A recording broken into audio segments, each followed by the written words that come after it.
বান্দরবানের লামায় অবস্থিত একটি জায়গা হ্যাভেন ইন আর্থ। নামটা যখন প্রথম শুনি তখন ইচ্ছা জাগে জায়গাটা দেখার। লামা থেকে মাতামুহুরী নদী দিয়ে অসাধারণ সব পাহাড় আর নদীর সৌন্দর্য উপভোগ করতে করতে আমরা এসে পৌঁছাই এই জায়গাতে। এখান থেকে আমাদের যাত্রা শুরু। বন জঙ্গলের মাঝ দিয়ে এগিয়ে যাচ্ছি।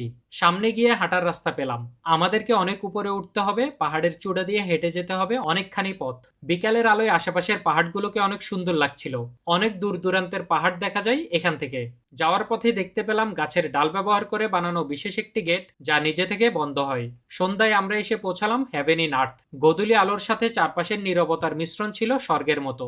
আস্তে আস্তে রাত নামে। আমাদের সাথে আনা তাঁবুটা সেট করে নিলাম ঝুমঘরের বাইরে। ময়ে ময়ে চা খাওয়ার জন্য চুলায় পানি গরম হচ্ছে। এই যে এটা ময়ে ময়ে চায়ের স্টিক। চা বানানোর সময় এই কাঠি দিয়ে নাড়তে হবে। রাতের খাবারে খেয়েছিলাম জুমে চাষ করা ভুট্টা, যার স্বাদ ছিল খুবই দারুণ। সাধারণত আমরা যে ভুট্টা খাই তার থেকে আলাদা এর টেস্ট। সাথে চলতে থাকে আমাদের রাতের আড্ডা ও গল্প।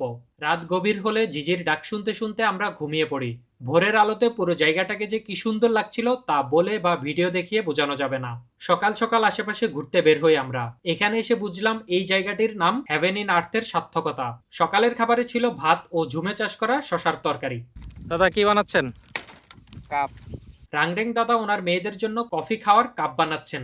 ওনার বড় মেয়ে খুবই সাহসী, বিশাল পোকা ধরে এনেছে খেলার জন্য। ঝুমের চারপাশে নেটগুলো দেওয়া হয় পোকা ও বাদুরের হাত থেকে ফসল রক্ষা করার জন্য। একটু দূরে পাহাড়ের নিচের দিকে একটা ঝিরি আছে, সেখানে যাচ্ছি।